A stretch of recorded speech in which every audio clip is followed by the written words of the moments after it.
Back to action after a great win on the weekend. Joining us on the Western Hotline is Sabres assistant coach Seth Appert. Seth, good morning. Jeremy and Joe, thanks for taking some time today on a game day. Good morning, guys. Thanks for having me on. The Islanders game. Let's go back to the weekend. A 5-0 just dominant Saturday afternoon win. Like it's. I said this to Paul Hamilton earlier, Seth, that it's starting to feel normal to see the Sabres, to see you guys play a complete game. That's just. It's been a lot. 18 out of 22, whatever, that have just been really, really solid games for the most part. Yeah, it was a good win. I mean, anytime you can go on a 4-game road trip and go 3-1, especially after dropping the first one in a hard-fought game in Carolina, you're going to take that. And so it was a good job finishing the trip the right way. I don't think it was probably a 5-0 game. I think through 40 minutes, it was a pretty even game. Alex Lyon just happened to make 2 more saves than the Islanders goaltender. And so you have a 2-0 lead. That late goal at the end of the second, and then the early goal at the start of the third kind of really were the ones that kind of broke it open for us and allowed us to play a mature, calm third period, which has been 3 games in a row. We've been real staunchy in the third in terms of the chances we've given up, which is certainly a good sign.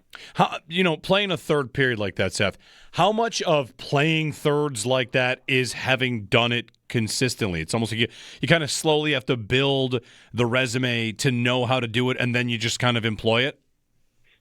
You're exactly right. It's not something, as much as you want to believe you can teach everything, some of it has to be learned by doing. It's always better to learn something by doing it, and we're growing in that, learning how to win, learning how to play with the lead, learning how to handle these situations. And I think, earlier on, even in this 22-game stretch, we were a little squirrely in the third period with leads, and we'd maybe chase offense a little bit and give up too much because you're chasing offense. And certainly we're a work in progress. We need to get a lot better. But the last 3 games, we were a little sloppy in the second in a couple of them. But it was nice to see us lock it down in the third and play. When you have the lead in the third period, you need to make the other team take chances. We don't need to take chances. We just need to play great defense, manage the puck, and we'll get offense in transition when they have to take chances. That trend that, I don't know if I'll call it trend, it's only like 2 or 3 games, but where teams have kind of crawled back in and then you've closed it after, does that make it easier to coach when there's something like that to coach out of the group, but you're also winning the hockey games when they are happening? They're nice lessons to learn in wins, that's for sure.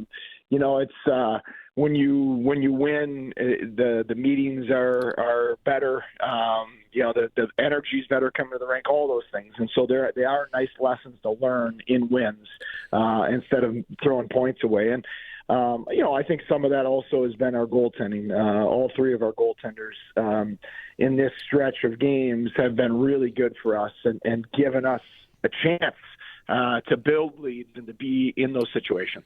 Yeah, how do you view some of these games where, like, the shot totals you won a game with 14 shots, game with 17 shots. Even Saturday wasn't crazy high. But I don't know, like, watching these games, it does still feel like you're getting chances, even if you look up and the shot total's not that high. Yeah, it's funny. The quality of chances in the Montreal game and in the Islanders game were stronger for us than they were for our opponents, even though the volume wasn't there. We're definitely not, as much as we would like to have a higher volume, we're not a volume shooting team. That just isn't, really how we're designed. We're a quality team. We want to make plays to the inside. We want to.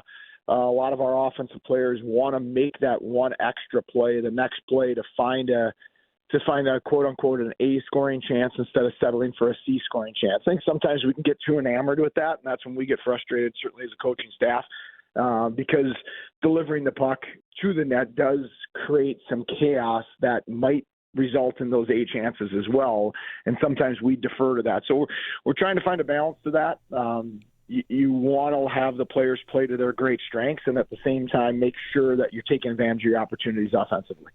Sabres assistant coach Seth Appert on the Western Hotline ahead of tonight's game, Sabres and Leafs. Seth, we're seeing a little bit online right now, like the hockey world is starting to learn about Josh Doan. and what he brings to this team. And he's got a big extension, and wondered, if we could get your thoughts on his game, how it has, if it has evolved since he's been here, or if we're just starting to kind of see him at his, his full powers. Yeah, I don't even think it's full powers. I think he's just scratching the surface at how good of an NHL player he's going to become.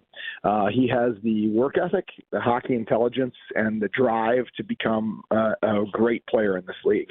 And now I think what we've done is provided him opportunity and belief. For whatever reason, he was behind guys, part of it, age and development. And here he's come in and he's earned it. We haven't given it to him, but he's earned that opportunity. Our coaching staff and our whole organization has a lot of belief in him. That's why we traded for him. And it's funny, when he signed that contract, I was talking to him like, I've seen him play since he was 15 years old, because he was in my birth year for the U.S. national team. And we talked about bringing him to tryout camp for the national program. And I remember his dad even telling us he's just not ready physically. And he wasn't. He was probably at 15 years old, I bet he was about 125 pounds. He wasn't physically ready to play junior hockey. He had to play one more year of U16 hockey. And if anybody would have said he was going to earn a $49 or whatever it is $1 million contract 7 years later, people would have thought you were crazy. And that's just a real credit to who he is as a person, the character, the work ethic, and the competitiveness that he has inside of him.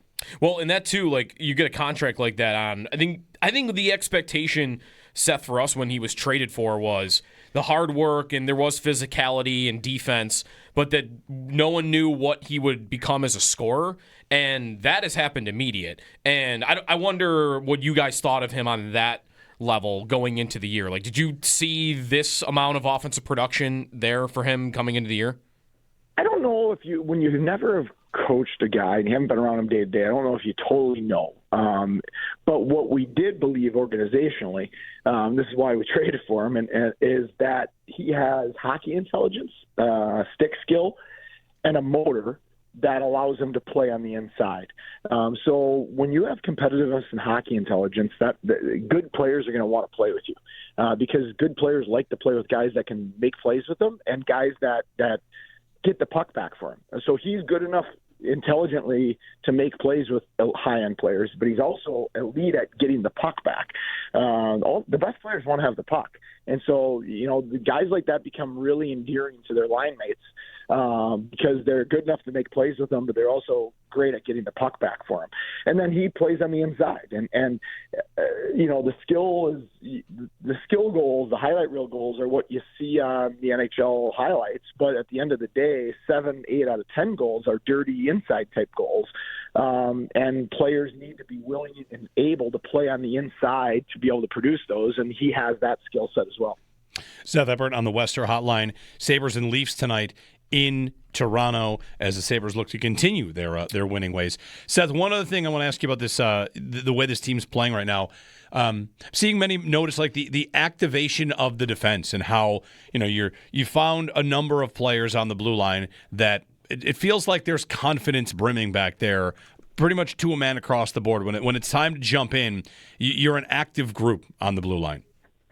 Oh, extremely. Probably as much as anybody in the league, if not more so. But that's how we're built. And it'd be not intelligent by our coaching staff to not embrace that. And I think that that's been a work in progress to pick the right times, and also to have the ability for our forwards to cover, because it's not just about activating. Activating them is great offensively, and it causes a lot of issues and it puts a lot of stress on your opponent when you get 4 or 5 people into the attack. But at the same point in time, you are exposing yourself the other direction if your forwards aren't capable of reading it and of also denying plays going the other direction. So that's been something we've spent a lot of time on video, but also in practice, of our forwards being good anglers, being able to shut down plays defensively, and covering for our defensemen. For us to be a really good team offensively, we need our D in the play. And so we encourage that. We want that. But for us to be good enough defensively, we have to pick the right times and also cover for them when they do. And I think that's something we've gotten better at as a group here in the last 2 months. Seth Appert with us. Seth, what have you liked from Consta Hellenis in his first week with the team? One is his competitiveness is really high. So even though he's a young player, he's not a light player. He's not light on the puck. He's got a lot of work to do to get stronger, but he's not shy at all in the confrontation areas. He'll go in and forecheck. He'll get to the front of the net, things like that. I think, too, is that he has the skill set, but also the belief that he's supposed to be here. And all great players have that internal belief. He's not overwhelmed by the moment. He's not overwhelmed being in a great crowd in Nashville or in Carolina and Montreal. Like the crowd in Montreal, that was a playoff type of game, the atmosphere and the intensity. He believes he's supposed to be there. And so I think when you have that belief and you can match it with a skill set, that allows you to be calmer in those situations than a lot of young players can be, because he's right where he believes he should be. Seth Appert on the Western Hotline. Sabres and Leafs tonight in Toronto. Seth, thanks for the time, and best of luck tonight. Thanks, guys. I appreciate it. All right. Sabres and Leafs from, what's it called now? The Scotiabank Arena. Scotiabank, which is kind of confusing because Ottawa used to be Scotiabank. I think they still are. Okay. Are they Scotiabank Center? All right, we got a bunch of Scotiabanks. Fine. There might be 3. Isn't Vancouver Scotiabank Place? All right. I think there might be a Scotiabank Place, a Scotiabank Arena, and a Scotiabank. Don't quote me on that. I simply won't rest until we have all of the words used. Scotiabank Forum. Scotiabank Gardens. Yes, Scotiabank Palace. Scotiabank okay, here we Commons. Go. Okay, I was a little off. So it's Scotiabank Arena in Toronto. It's Scotiabank Saddledome in Calgary. It's Rogers Place in Edmonton. Okay. And then Ottawa, right, maybe used to be, but now it's Canadian Tire Center. All right. Name them all after Scotiabank.